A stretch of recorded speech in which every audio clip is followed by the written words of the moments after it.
And that was the last question. So what I just, well, I'm told to wrap up.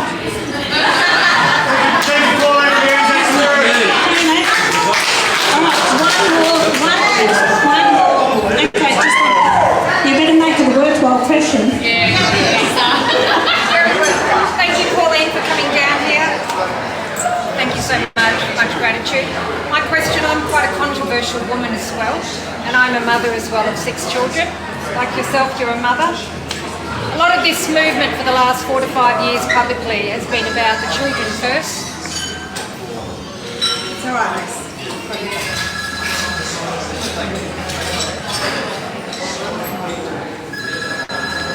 It's all right, come on. When are we going to... Come on. Being a survivor of sexual abuse from the ages of 7 to 14, when are we going to have more freedom and more public acknowledgement of the 28 high-profile names, high-profile Australian names for paedophilia that have been covered up in the Heffernan Wood Commission? Good question. That's been raised with me a lot about the pedophilia that's happening. People say do something about it.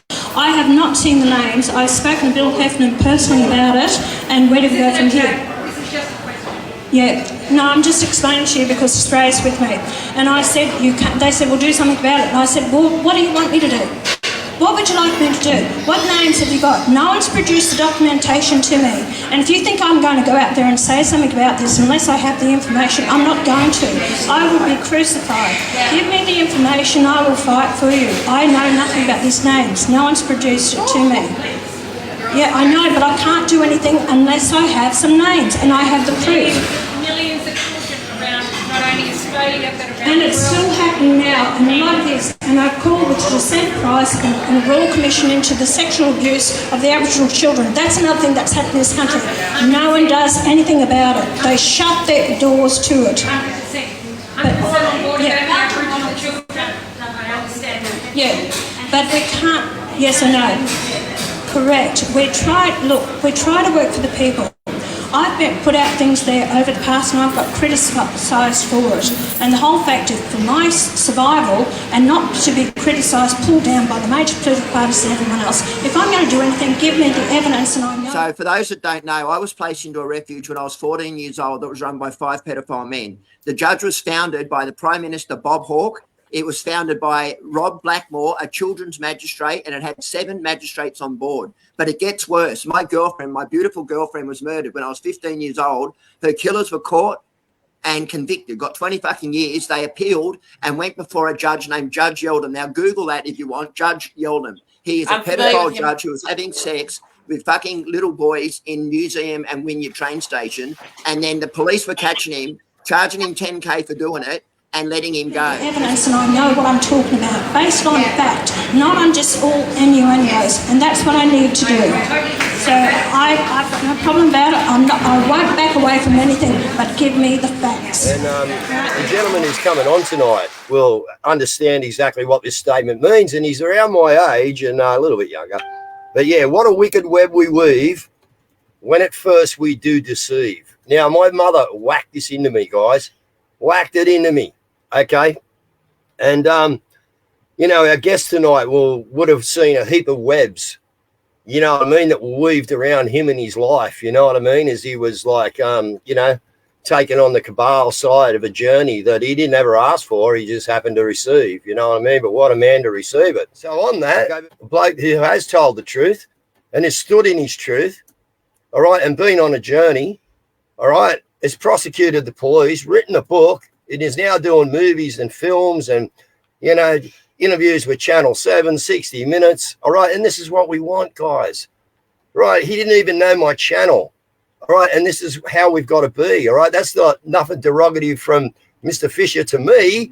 That is that we all stay in our own lanes. You know, I wasn't a member of his group on Facebook because I don't get the time to look, guys. All right. Really. But we're about to, you know, listen to that Burnout. And then we're about to get Glen and Ray on the show, all right, here. Ray, sorry. And we've got Glen Fisher and Kazza. And boys, come on in. And girls. And girls. How you going? So, Hey, well, look, hey, guys, how you at, going? look at Kazza's beautiful I have to hair talk up to you there, about Glenn, John above you. Wilson at the Look end at of that. this. Is John Wilson the John Wilson you're talking about from the Blue Mountains? No, the other one sweet. from up in Brisbane, mate. Yeah, no, I know John Thank Wilson God. from. Yeah, he's had a bloody rough time. They've given it to him, haven't they? The poor old fella. Yeah, that John has. Yeah, absolutely. Yeah, he's a beautiful guy. That's why I was confused. I'm like, John is one of those beautiful, peaceful, lovely guys I know. What's he done? No. John. The other John Wilson, mate. A lot of people just talking out of school. Glenn, you'll know about that, mate. You know we don't talk Absolutely. out of school. You know I have what I a mean? block button and I will use it. So I think most people will know who you are, mate. But introduce you and Ray, and let's put out there what you're up to and what you're doing, brother. Too easy. So you want me to speak? Yeah, you go for it. Yeah, all right, Introduce mate. yourself and Ray, and yeah. Yeah, well, my name's Glen Fisher. I'm the author of the book Predator's Paradise. Yeah, I was raised in the system and then I landed on the streets of King's Cross. My whole life's been plagued by predators, pedophiles, and I lost a girlfriend when I was 15, so I decided eventually to turn it around, and now I've been through 2 royal commissions, 4 trials, put 4 of the fuckers in jail, another one about to go, possibly go to jail, and a 5th one by proxy. So, you know, I've been busy and I run a thing called the Leg Up Project now. Yeah, I have. I've just done Rise and Fall of King's Cross, been on a current affair, writing a 2nd book, and just turned my life. My life has flipped 180 in the last 12 months. And you know what changed it? Is when I started being selfless and started helping other people. Don't understand, you know what I mean? So, yeah, Ray, how are you going? What's your I know what it is, but tell the people what your role is here, and what you do with Glenn and what you're up to. All right, so Glenn, the next generation. So Glenn comes into the story in the 80s, and I'm unfortunately the 60s and 70s, where I was taken away from my family at a very young age because I stole fruit off a fruit cart. I went into building sites and helped myself with some money and stuff like that. And it was all the child welfare system that ended up taking my brothers and my sister. And I even found out now that my mum was even taken away at a very young age as well and used as a servant over Wallara when she turned 15. Now, my whole project is to let the government know that enough's enough with this raping of children, you know, in care, in foster homes, you know, all these institutions they say have now gone. Well, it's now just a different name. It's juvenile justice, okay? And my podcast and my project that I want to do is get the word out there to the government that, you know, the kids have had enough. We were seen and not heard before, but now we're going to be seen and we're going to be listened to. You know, people are going to listen to what we have got to say. You know, it's gone on for too long where the solicitors are making big pocket money out of us because we're telling our sad stories of what happened to us 30, 40, 50 years ago, 60 years ago. You know, the government took us in as delinquents, retarded kids. They branded us all with these names, which is incorrect. I'm not a retard. I speak really well. You know, I'm sure Glenn does. I mean, our stories really well, bro. Sure, I guess. You know?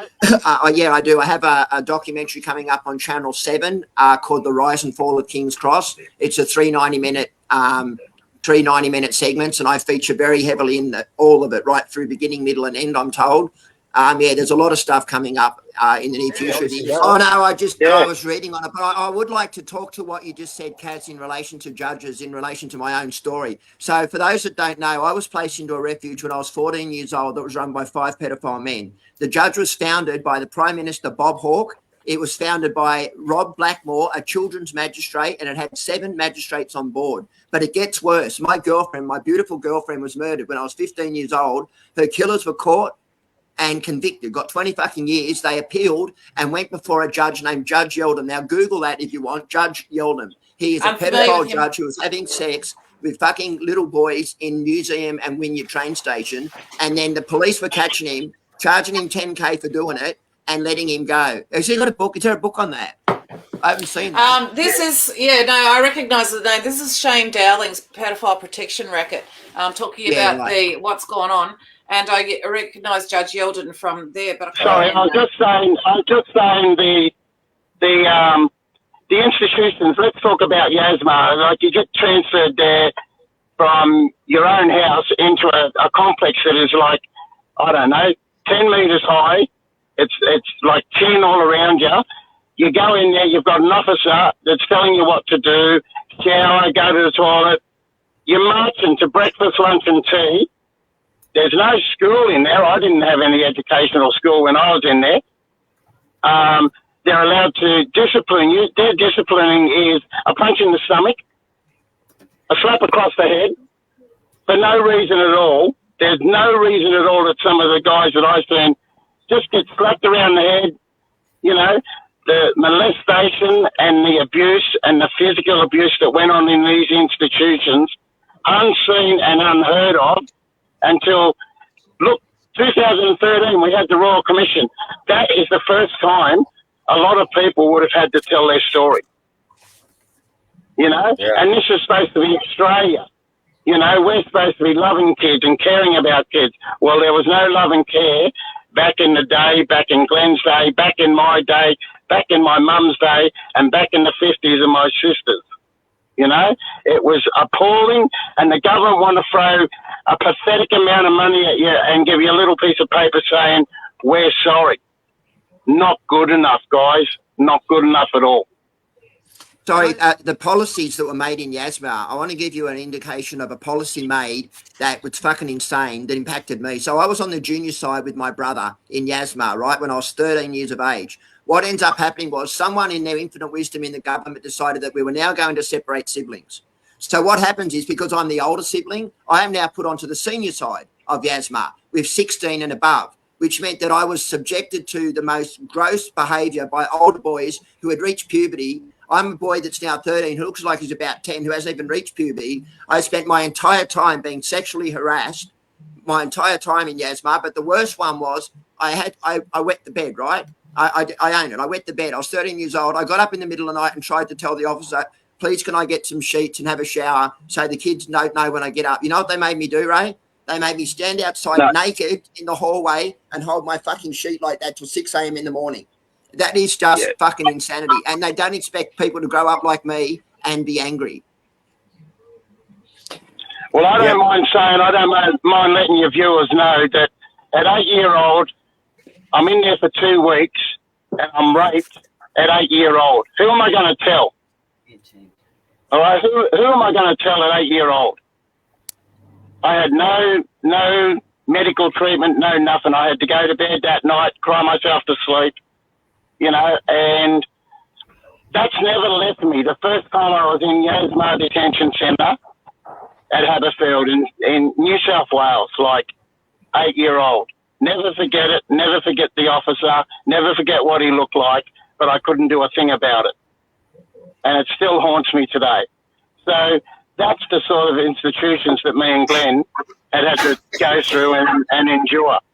You know, most of it was all military. So I used to always think that the army, once the war and that broke down, they had to put these sergeants and corporals somewhere. So I thought some of them might have gone in there to do the discipline of young kids, young juveniles, young disadvantaged children and parents that were going through a hard time in their life anyhow, with wars, poverty. You know, it was hard back then. The government really needs to stop and look at what us survivors have survived. This is why we had the Royal Commission. This is why we want the system to change. Children have got to be listened to. With the Royal Commission, I know that the terms of reference were basically messed with, but also what's with the suppression orders that have been placed on these various commissions?